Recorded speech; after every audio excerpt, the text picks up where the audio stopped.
Olá, povo de Deus, aqui quem vos fala é o presbítero Geilson França e nós estamos aqui para mais uma aula de escola bíblica, tá? Quero dizer também, aqui me apresentar para vocês, sou professor de escola bíblica dominical da Igreja Assembleia de Deus Vinde, com meu pastor José Saboia de Oliveira, também sou líder de um grupo de casados para sempre, tá bom? Mas agora vamos dar início à nossa aula de hoje.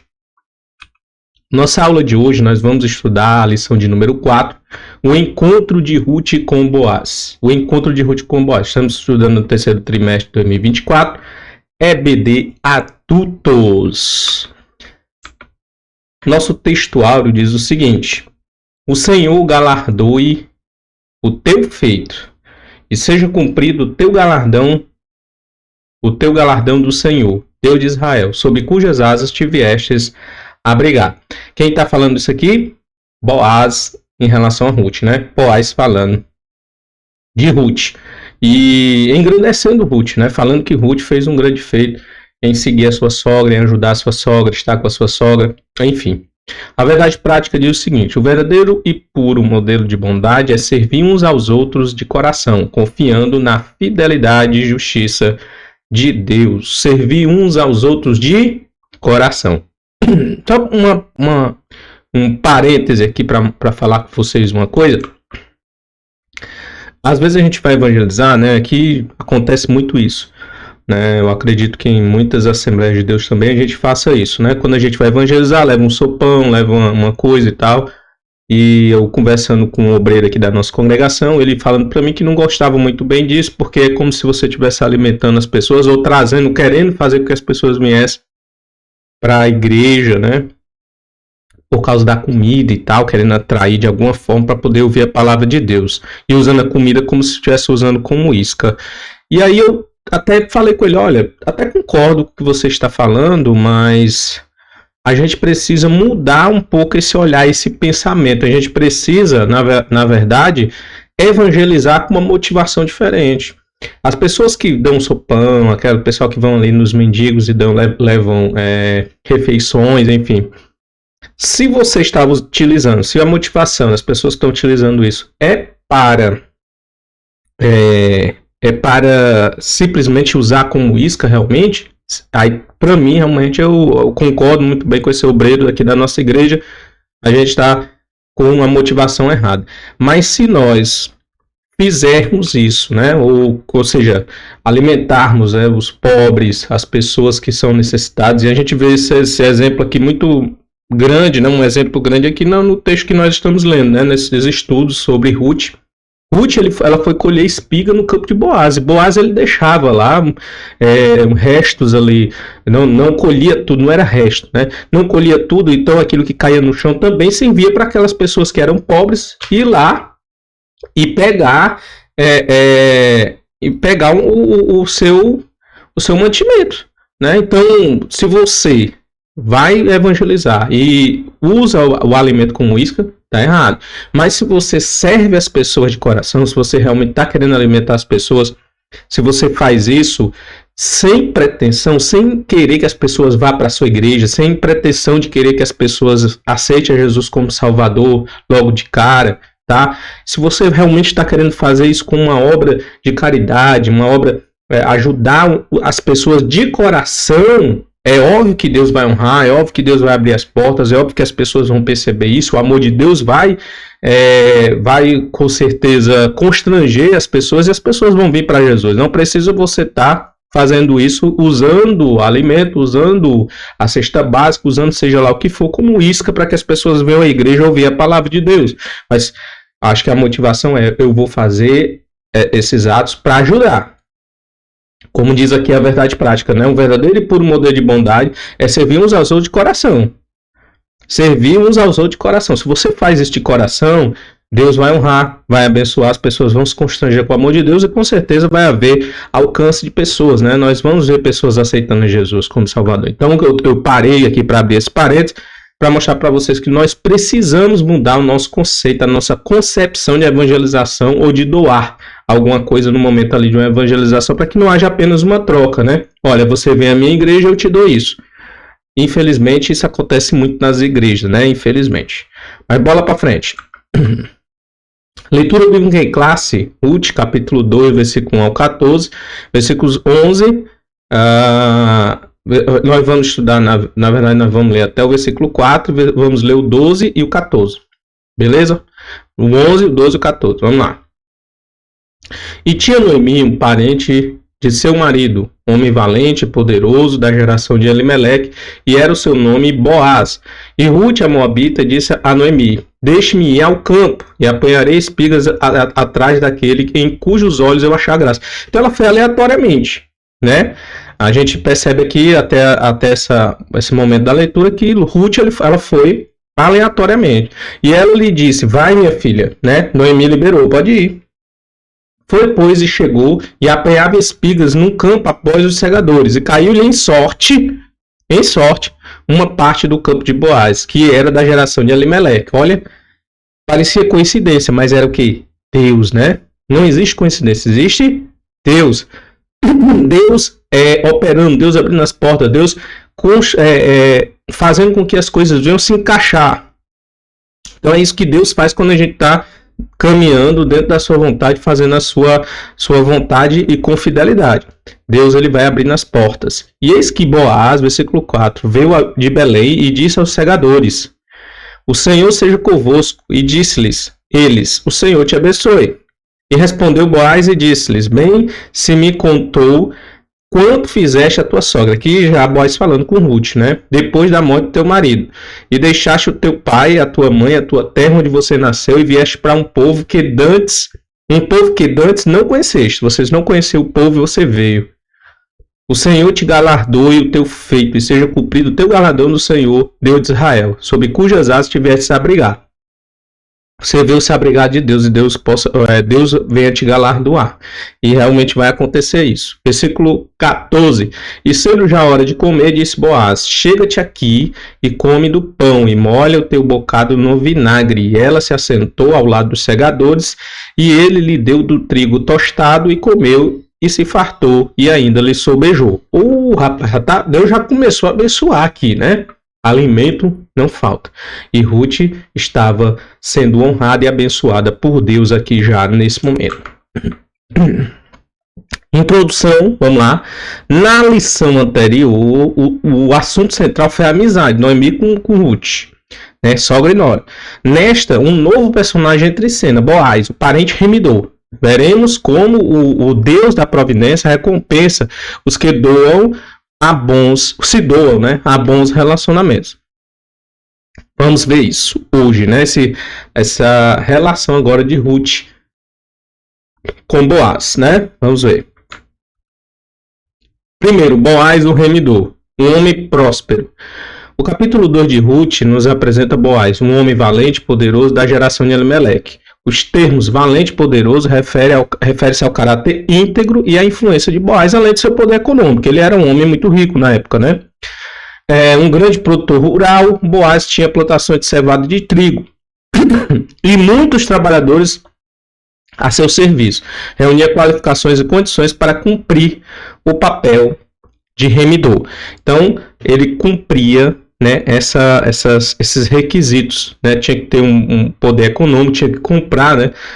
E também, se possível, até casar com, se por acaso deixasse a viúva, né? Casar com a viúva para poder lhe garantir descendência. Então, além do casamento, havia também o remidor. O remidor era aquele que comprava, né, as terras daquele que se via escravo ou morria e dava novamente para a sua família, né? Tudo aquilo que foi deixado para trás. Então o remidor tinha esse papel a realizar. Boaz, o remidor, Goel e Levi. A expressão da geração de Elimeleque não nos permite saber o grau de parentesco entre Boaz e o marido de Noemi. Na verdade, não tem como a gente saber disso, né? Esse grau de parentesco. Segundo uma tradição rabínica, eles eram sobrinho. Como parente próximo, poderia ser o Goel, ou seja, o resgatador da terra que o falecido havia vendido. Então, como parente mais próximo, ele poderia ser o resgatador da terra, né? Então, Como também ele poderia cumprir o costume antigo do casamento. Então ele poderia ser tanto o resgatador da terra, como também cumprir o costume antigo do casamento. É isso que nós vamos falar um pouco agora com vocês, para que vocês possam entender esse contexto, né, e esse costume que havia na época, né? Vamos lá. Primeiramente, o casamento, né, nos tempos antigos era usado para garantir a descendência do falecido. Nós temos aí Gênesis capítulo 38, verso 6 a 11, que diz o seguinte: Judá, pois, tomou uma mulher para o seu primogênito, e o seu nome era Tamar. Porém, o primogênito de Judá era mau aos olhos do Senhor, por isso o Senhor o matou. Então disse Judá a Anã: Toma a mulher do teu irmão e case-te com ela e suscita descendência ao teu irmão.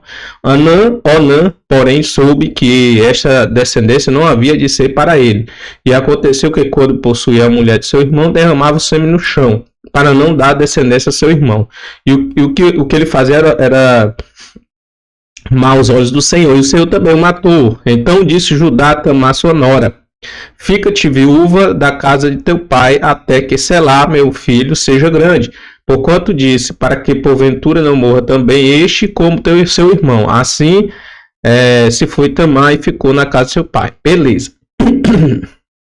Aqui é para você entender como é que funcionava essa questão do casamento, né? Então, se por acaso um irmão, né, a mulher, um irmão seu viesse morrer na época e deixasse uma viúva, então a obrigação do outro irmão era pegá-la como mulher para poder garantir a descendência do irmão falecido. Então esse era o costume na época, ok?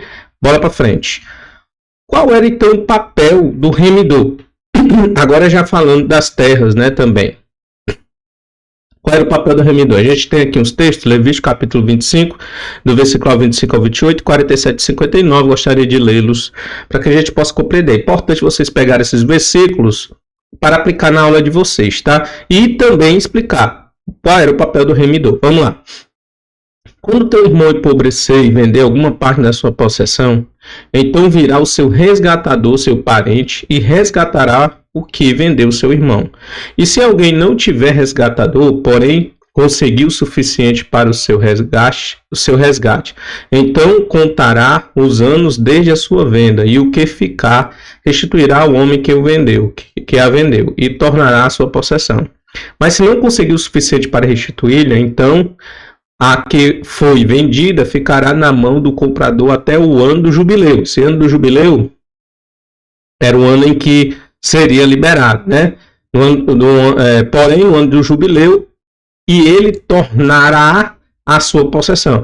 Então, existe, se o camarada, o devedor que vendeu, tivesse o dinheiro, conseguia reaver novamente seu bem. Se não, tinha que esperar o ano do jubileu para reaver sua terra. Ou então tem um resgatador. O resgatador exatamente era aquele que iria comprar toda a sua terra, comprar. Se ele fosse vendido como escravo, compraria o seu próprio irmão como escravo, e ali ele daria sua liberdade, daria novamente suas terras. Então o resgatador, o remidor, tinha esse papel de resgatar tanto a terra como também pagar, né, e ressarcir todas as suas dívidas. Mas também tinha a questão do ano do jubileu. Se por acaso não tivesse remidor e não tivesse dinheiro de resgate, era só esperar o ano do jubileu para poder as possessões voltarem às mãos daquele que estava com dívida, né? Espero que vocês tenham entendido até agora. Continuando. Versículo 47. E se o estrangeiro ou peregrino que está contigo alcançar riqueza e teu irmão que está com ele empobrecer e vender-se ao estrangeiro ou peregrino que está contigo ou alguém da família do estrangeiro, depois que se houver vendido, haverá resgate para ele. Um de seus irmãos o poderá resgatar. Vendo? Então haveria essa condição de haver um resgate se por acaso você fosse vendido como escravo por conta de dívidas.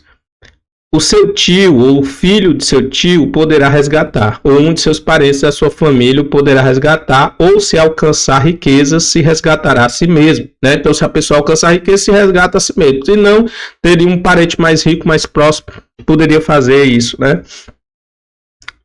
E acertará com aquele que o comprou, desde o ano que se vendeu, e ele até ao ano do jubileu, e o preço da sua venda será conforme o número dos anos, conforme os dias em que um diarista estará com ele.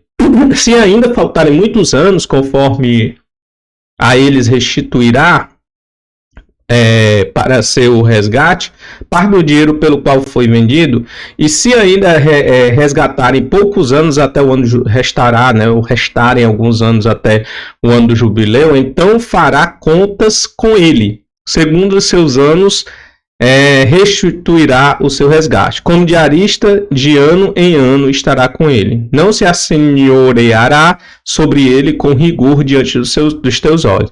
E se desta sorte não se resgatar, sairá no ano do jubileu, ele e seus filhos com ele. Porque os filhos de Israel não serão me são servos, meus servos são eles, que tirei da terra do Egito. Eu sou o Senhor vosso Deus. Beleza, gente. Então, Deus criou, né? Aqui era um mandamento, né? Deus criou uma forma de fazer com que não houvesse também escravos por muito tempo. A pessoa não vivesse muito tempo como escravo e no ano de jubileu pudesse também garantir a sua liberdade. Tanto a liberdade da terra como a liberdade de si mesmo. E o casamento, né? Ou seja, o casamento serviria para poder garantir a descendência para aquele que não tinha mais condição de ter descendência, no caso, um falecido. Então é muito importante a gente entender esses dois pontos. O papel do remidor e o papel daquele que tinha, né, o dever de se casar com a viúva para poder garantir a descendência do irmão ou da pessoa que faleceu, né, parente mais próximo. Enfim. Muito bem, espero que vocês tenham entendido. Eu tenho um outro texto aqui para mostrar para vocês. Mais um texto para mostrar que o casamento com a viúva servia para garantir a descendência para o falecido. Mais um texto está em Deuteronômio capítulo 25, do versículo 5 até o versículo de número 10. Diz assim um texto. Quando irmãos morarem juntos e um deles morrer e não tiver filho, então a mulher do falecido não se casará com um homem estranho de fora. Seu cunhado estará com ela e a receberá por mulher e fará obrigação de cunhado para com ela. E o primogênito que ela lhe der será sucessor do seu irmão, né, ou do irmão falecido, para que seu nome não se apague em Israel. Tá vendo? Porém, se o homem não quiser tomar sua cunhada, esta subirá à porta dos anciãos e dirá: meu cunhado recusa suscitar seu irmão nome em Israel, não quer cumprir para comigo o dever de cunhado. Então o ancião da sua cidade o chamarão e com ele falarão, e se ele persistir e disser não quero tomá-la, então sua cunhada se chegará a ele na presença dos anciãos e lhe descalçará o sapato do pé, e lhe cuspirá no rosto e protestará e dirá: assim se fará ao homem que não edificar a casa de seu irmão. E o seu nome se chamará em Israel a casa do descalçado, né? A casa do descalçado. Tudo bem. Então era praticamente uma obrigação do cunhado, né, casar com a pessoa do falecido, né, a falecida do irmão. Para quê? Para gerar descendência. Então esses dois pontos, acredito que tenham ficado muito bem claros. Vocês vão poder fazer isso, explicar, né, na sua sala de aula. E aí a gente pode dar prosseguimento à nossa aula. Vamos lá. A do resgatador eram duas prescrições que havia, né? Tanto o resgate da terra como o resgate, a garantia da descendência. Então a do resgatador previa que quando o israelita ficasse pobre ou precisasse vender suas terras, seu parente mais próximo tinha o dever de comprá-la de volta e restituí-la. E se o hebreu fosse comprado como escravo por um estrangeiro, um parente tinha o dever de resgatá-lo. Já em a lei do levirato, previa que o irmão, o cunhado, o Levi, né, se casasse com a viúva e suscitasse descendência do falecido. Tudo indica que essa prática foi ampliada seguindo uma ordem de parentesco mais abrangente, semelhante à do resgatador. No caso de Boaz, havia um remidor ainda mais chegado. Quando vocês estiverem lendo a história, né, de Boaz, de Ruth, de Noemi, os 4 capítulos do livro de Ruth, vocês vão se deparar com Ruth capítulo 3, verso 12. Né? Boaz ele vai dizer assim, ó, porém agora é verdade que eu sou o remidor, mas ainda há outro remidor, há outro mais chegado que eu. Vocês vão ver que foi necessário esse remidor mais chegado, porque ele tinha o direito dele era mais prioritário, né? Porque ele era o resgatador mais próximo. Ele tinha que recusar para poder Boaz ter esse direito. E foi o que aconteceu. Vocês vão ler a história, vocês vão entender o que eu estou falando agora, certo? Mas vamos aqui dar nosso prosseguimento, a nossa história aqui, né? Vamos lá. Vamos para o terceiro tópico, temor e respeito. A saudação de Boaz a seus empregados demonstra que ele temia a Deus e invocava Jeová, o Senhor seja convosco. Né? Então ele temia a Deus e invocava Jeová, o Senhor seja convosco. Dirigida a todos os segadores, indica também seu respeito aos que com ele trabalhava. Os empregados lhe retribuíam com uma saudação também amistosa e piedosa, né? O Senhor te abençoe. Patrões e empregados, isso aqui eu acho interessante, que a gente precisa aprender, uma das lições que a gente tem aqui nessa lição de número 4, que patrões e empregados devem se tratar com muita consideração, reconhecendo a posição e o papel próprio de cada um, né, na relação de trabalho. Então, muito importante essa relação, ela ser uma relação saudável e cada um reconhecer o seu papel e o seu limite dentro desse relacionamento. Se a gente for aqui em Efésios capítulo 6, versos 5 ao 9, o texto bíblico diz o seguinte: Vós, servos, obedecei aos vossos senhores segundo a carne, com temor e tremor, na sinceridade de vosso coração, como a Cristo. Não servindo à vista, como para agradar a homens, mas como servos de Cristo, fazendo de coração a vontade de Deus, servindo de boa vontade, como ao Senhor, e não como aos homens, sabendo que cada um receberá do Senhor todo o bem que fizer, seja servo ou seja livre. E vós, senhores, fazei o mesmo para com eles, ou seja, os senhores também, deixem as ameaças, deixem de ameaçar, deixem de assédio, né? Deixem de assédio moral, deixem de assédio sexual, sabendo também que o Senhor deles e vosso está no céu, e que para com ele não há acepção de pessoa. Então essa é uma relação saudável que a gente precisa aprender, né? Do servo que vai servir o seu Senhor como se estivesse servindo ao próprio Deus, ao próprio Jesus, e do Senhor que não vai abusar do seu servo, né? No caso, o Senhor, se a gente for capitalizar o negócio aqui, né? Nesse tempo que a gente está vivendo de capitalismo, o patrão não vai abusar do seu empregado, e o empregado vai saber o seu papel e vai respeitar o seu empregador. Então essa é a relação saudável que deve haver, pelo menos se por acaso todo mundo for cristão, principalmente, né? Se o patrão for cristão, se o empregado for cristão, tem que manter esse padrão de relacionamento. O caminho de Boaz para com Ruth. A pureza não exclui a ternura. Logo que chegou ao campo, Boaz notou a presença de uma moça diferente entre os que estavam, os que respigavam, né? Informado de que era Ruth, dirigiu-se a ela de forma carinhosa, chamando-a de filha. Deu liberdade para continuar catando as espigas em sua plantação e lhe assegurou de que seria tratada com devido respeito. Não dei ordem aos moços que te não toquem, ou seja, dei ordem aos meus moços para que não toque você. Boaz se preocupou com a segurança de Ruth.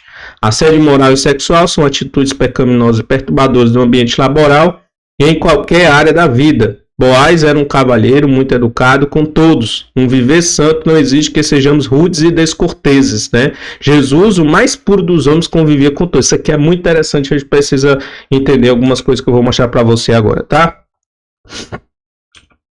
Primeiro, Jesus convivia com todos de maneira cortês, né?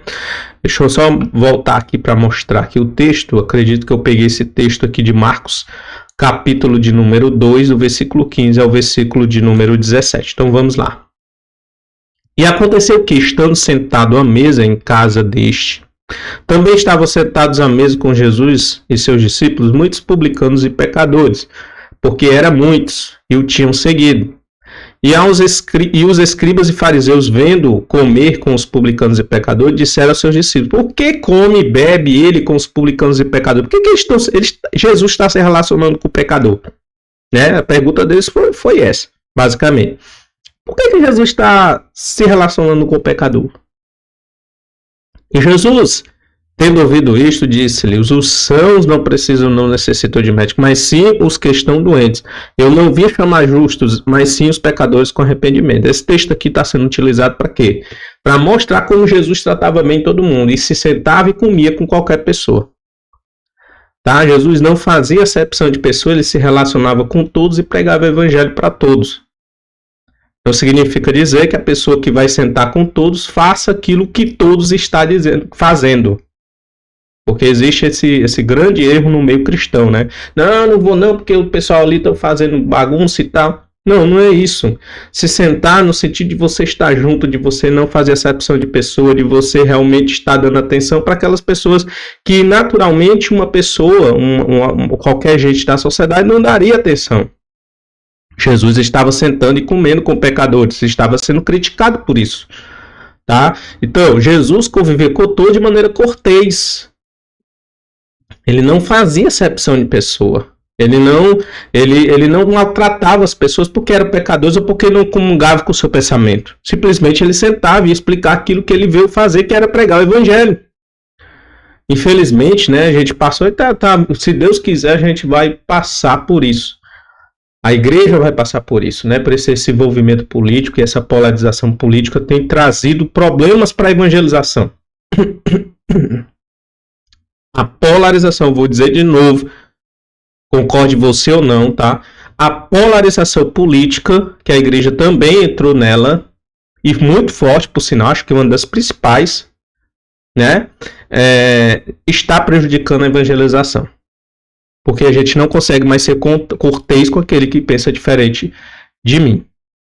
Eu não consigo mais ser cortês com um cara que é da esquerda, que eu chamo ele de comunista e esculhambo ele. Né? Porque eu sou patriota. Então, enfim. É isso que nós estamos vivendo. Né? E isso prejudica a evangelização. Jesus sentava com todos. Jesus não tinha partido político. Jesus ele não se envolvia com política porque ele veio pregar o reino, a salvação, a vida eterna. A gente já tem um partido. O partido da igreja é outro.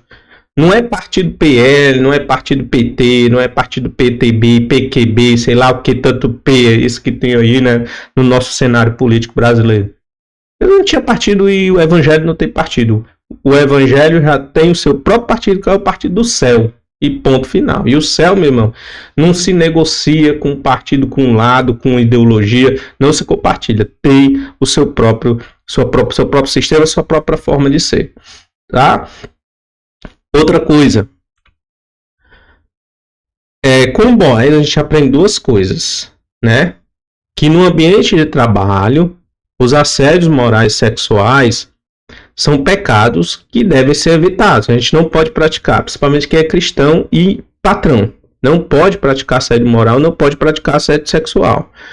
O que é o assédio moral? Assédio moral é toda e qualquer conduta que caracteriza comportamento abusivo, frequente, intencional. Tá vendo? É intencional, é voluntário, através de atitudes, gestos, palavras ou escritos que possam ferir a integridade física e psíquica de uma pessoa. Então, assédio moral é qualquer conduta que caracteriza comportamento abusivo. Você abusar do seu empregado, você exigir muito, de maneira intencional, né? Através de atitudes, gestos, escritos que possam ferir a integridade física e psíquica daquele empregado. Vindo a pôr em risco o seu emprego, que é a ameaça, né? Que a Bíblia diz que a gente não deve ameaçar. Efésios a gente leu isso, volte lá para você ler de novo. Né, com o risco de seu emprego, degradando o seu ambiente de trabalho. Muita gente fica até com problemas emocionais, né, exatamente por conta do assédio moral. É terrível dentro de uma empresa. E já o assédio sexual, no Brasil, o assédio sexual é crime. Definido no artigo 216A do Código Penal, como constranger alguém com o intuito de obter vantagem ou favorecimento sexual, prevalecendo-se o agente da sua condição de superioridade, de superioridade hierárquica ou ascendência inerente ao exercício do cargo, do emprego ou função. Boaz e Ruth, havia uma superioridade hierárquica, uma ascendência? Havia. O Boaz e os seus empregados, havia uma superioridade hierárquica? Havia. Né? Em relação a Ruth, né? Vamos dizer assim, a gente está falando de assédio sexual, mas não mais de moral. Moral, a gente poderia estar falando aqui de Boaz e seus empregados, mas agora entre Boaz e Ruth, poderia haver um assédio sexual. No Brasil hoje é crime. querer favorecimento sexual prevalecendo da sua posição hierárquica, né? De você manipular, dizer que vai demitir e tal. Tá entendendo? Isso é assédio sexual. Boaz tratou Ruth de maneira cortês, irmão. O que é ser cortês? Sem arrogância. Jesus não era arrogante. Não sei por que tem crente tão arrogante, ignorante. Você não pode falar nada, dar sua ideia, seu pensamento. Se você divergir dele, ele já sai cuspindo, esculhambando, cancelando. Né? Infelizmente, a gente está vivendo esse momento e eu acredito. Isso, como eu falei, já falei, vou repetir. Espero que isso passe de uma forma rápida e que não venha mais trazer tantos conflitos e problemas para a evangelização na igreja. Que esse problema ele acaba interferindo na evangelização na igreja, porque a igreja passa a ser uma igreja combativa, ignorante e arrogante. Uma igreja arrogante não ganha almas. Vai ganhar outros arrogantes? Só se for. Né? Vai ensinar as pessoas que estão vindo novas, neófitos na fé, a ser arrogantes? Com aqueles que não são pecadores, por exemplo.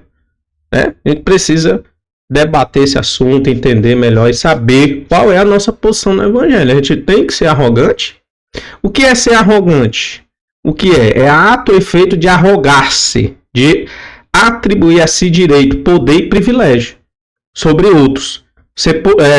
Atribuir direitos, privilégios. É arrogância. Eu tenho meu direito e eu vou sobrepor esse meu direito a todos. Eu tô nem aí. Né? Eu quero privilégios.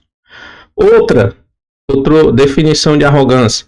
Qualidade ou caráter de quem, por suposta superioridade moral, social, intelectual, de comportamento, assume atitude preponderante ou de desprezo com relação aos outros.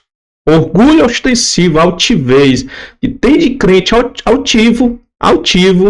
Ó, tem um texto bíblico que diz assim: deixa um homem pai e mãe.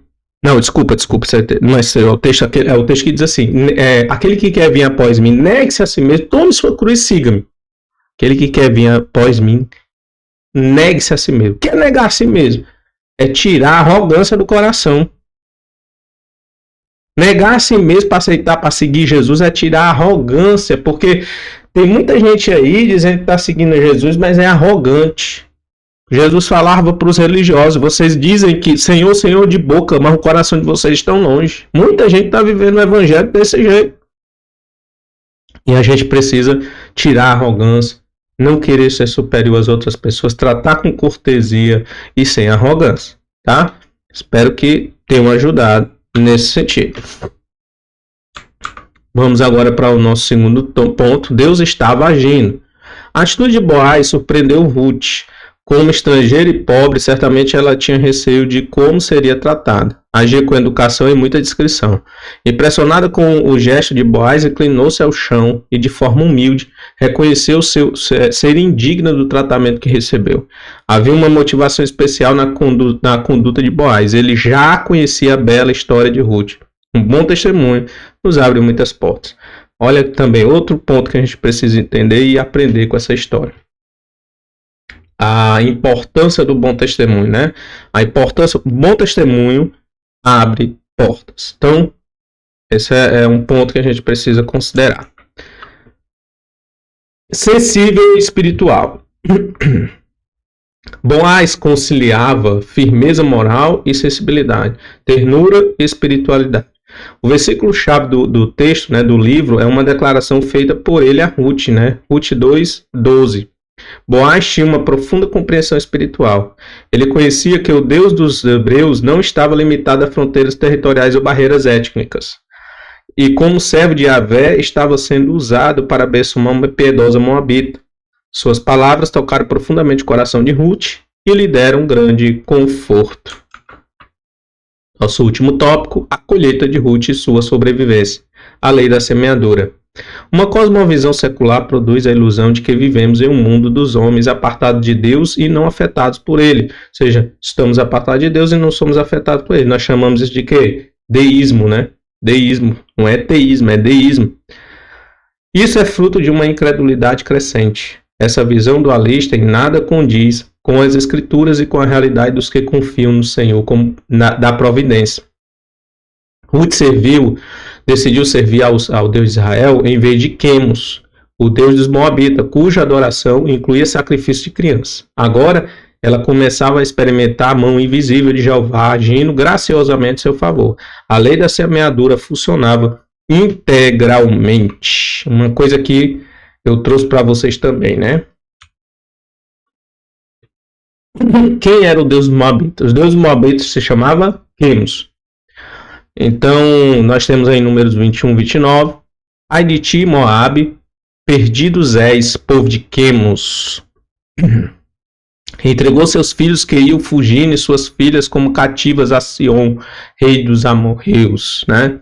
Então, povo de Quemos, né? Então, melhor dizendo, era um deus, né, dos Moabitas. Então, Salomão, gente, edificou um altar para Quemos, né? No auge da sua insanidade, Salomão edificou um altar a Quemos. Nós temos aí 1 Reis, capítulo 11, verso 7. Então edificou Salomão um altar a Quemos, a abominação dos Moabitas, sobre o monte que está diante de Jerusalém. E a Moloque, ó, a abominação dos filhos de Amon.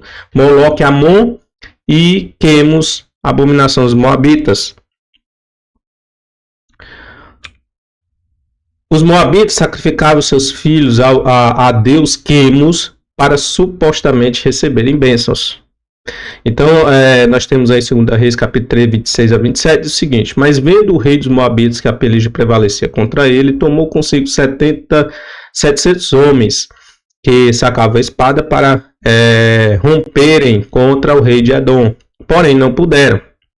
Então tomou seu filho primogênito, que havia de reinar em seu lugar, e o ofereceu em holocausto sobre o muro. Ofereceu em holocausto. Pelo que houve grande indignação em Israel, por isso retiraram-se dele e voltaram para a sua terra. Então eles tinham esse costume, né, de sacrificar seus filhos para receber uma bênção qualquer. Josias, no seu tempo, destruiu os altares ao Deus de outros povos, incluindo o de Quemos. Então, Josias foi quem destruiu no seu tempo esses altares que foram construídos por Salomão. Então nós temos aí, ó, também o rei derrubou os altares que estavam sobre o terraço, o rei Josias, no cenáculo de Acais, os quais os reis de Judá tinham feito, como também o rei derrubou os altares que fizeram Manassés nos 2 atos da casa do Senhor, e esmiuçados os tirou dali e lançou o pó deles no ribeiro de Cedron. O rei profanou também os altos que estavam defronte de Jerusalém, a mão direita do monte de Massite, os quais edificara Salomão, rei de Israel, a Astarote, a abominação dos Sidônios, e a Quemos, a abominação dos Moabitas, e a Milcom, a abominação de Amon, ou Moloque, né? Muito bem, gente. Para você ver, né? Para vocês entenderem aí, ó. Salomão constrói um altar, Josias derruba. Rei, o Deus, né, dos Moabitas era Quemos. Ruth preferiu seguir o Deus dos judeus, né? E Deus abençoou poderosamente a atitude de Ruth, né? Ela realmente não quis mais seguir esse Deus Quemos, não queria mais sacrificar, deve ter aprendido muito com Noemi. Noemi deve ter influenciado bastante Ruth, né? Agora ela começava a experimentar a mão invisível de Jeová, agindo graciosamente em seu favor. A lei da semeadura funciona integralmente. A colheita de Ruth e a sua sobrevivência. O primeiro sinal da ação de Deus foi a escolha aparentemente aleatória que Ruth fez, indo apanhar espigas no campo de Boaz. Aparentemente foi aleatório. Então para ela era apenas uma casualidade, quando na verdade era um inequívoco ato da providência divina. Deus tem o controle de tudo e age em favor dos que o amam. Todas as coisas cooperam para o bem daqueles que amam a Deus. Eu acho lindo isso, né? Como quando a gente às vezes se esforça para tentar realizar uma coisa que a gente quer muito. Aí a gente cansa, eu vou orar. Começa a orar para Deus resolver. Não resolve assim de uma maneira fácil. Não sei se você já passou por isso ou já viu isso. De maneira tranquila. Acontece. Deus abençoa. aquilo ali. Aconteceu com Ruth. Ruth estava obedecendo a Deus, deixou os deuses dos Moabitas para servir o Deus de Israel. Então, quando Ruth retornou para casa e contou onde havia trabalhado, Noemi não escondeu sua exultação, porque foi trabalhar no campo de um homem muito próximo da família de Elimeleque, parente, né, de Elimeleque. Então, uma esperança brotou no coração da pobre viúva. O resultado da colheita. Alguns frutos de nossas ações são colhidos de imediato. Outros levam tempo para aparecer. Pela forma graciosa como era tratada Ruth, colhia cereais em abundância diariamente nos campos de Boaz. A colheita garantia sua sobrevivência e de sua sogra. O trabalho árduo durou toda a estação. Entre março e abril colheu cevadas. E de abril a junho, trigo. Concluiu o trabalho e ficou com a sogra. Uma colheita ainda maior seria feita por ela em tempo oportuno. Nosso Deus trabalha por aqueles que nele esperam. Colheita. Semear e colher. A gente precisa aprender essa lei da semeadura, né? A gente precisa semear coisas boas, né? Às vezes a gente quer dentro da nossa casa amor, paz, né? A gente quer... Às vezes na nossa casa só tem guerra, conflito, contenda, casamento perdido, quase perdido. E aí a gente fica perguntando para Deus, mas o que está acontecendo? Eu estou indo para a igreja, mas o fato, a questão não é ir para a igreja. É saber se você está semeando no seu casamento princípios da palavra de Deus. Está semeando paz no teu casamento? Está semeando amor, carinho, respeito, o bom tratamento? Você está semeando isso ou está semeando do bornal de Satanás, né? Você está semeando contenda, confusão, procurando briga, procurando intriga. O que é que tu está semeando na tua casa? Ah, mas para semear amor é muito difícil, o homem é muito ignorante. Mas tem que semear. Deus, ele dá as sementes para que você possa plantar. Deus não dá pronto, não. Tem gente que pede, Senhor, me dá mais fé, Senhor, me dá mais amor. Tem que plantar para ver, né? E essa colheita às vezes demora muito, vai demorar pouco, não, enfim, mas temos que esperar, saber esperar o dia da colheita que vai ser realizado na nossa vida, né? A gente precisa aprender isso. Para a gente concluir, né? Só antes, gostaria de ver se tem algum versículo para apresentar. Não tem mais nenhum, então vamos concluir a nossa aula de hoje. A atitude de fé de Ruth estava sendo recompensada. Sua prontidão em cuidar da sogra levou-a a encontrar conforto e proteção naquela que seria o resgatador de toda a família e que a incluiria na genealogia do Redentor da humanidade. O Deus de Ruth é o nosso Deus. Ele continua agindo por aqueles que decidem se abrigar abaixo de suas asas. Confiar nele e viver fazendo o que lhe agrada é um meio infalível de alcançar a sua misericórdia e favor. Muito bem, pessoal. Quero aqui desde já agradecer. Espero que essa aula realmente tenha tocado seu coração, tenha abençoado sua alma, sua família, tenha abençoado seu coração, tenha acalentado sua alma, tá bom? Então que Deus abençoe você, que você possa dar uma excelente aula, certo? Na sua sala, e que Deus abençoe sua casa e sua família. Até a próxima aula, aula de número 5, se Deus quiser.